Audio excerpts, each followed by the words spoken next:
Hello everyone and greetings for the day. Welcome to my YouTube channel and the Phonetics class.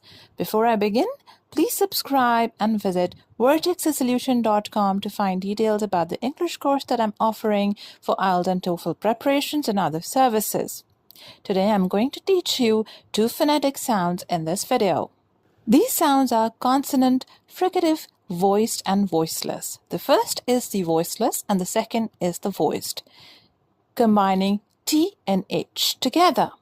The difference of voiceless and voiced is, in voiceless we do not use the vocal cords, while in voiced we do use them. Let's begin. The first sound is th, as in thick, thin, thank, thunder, think. The second one is the voiced, the, as in this, that, these, there, those.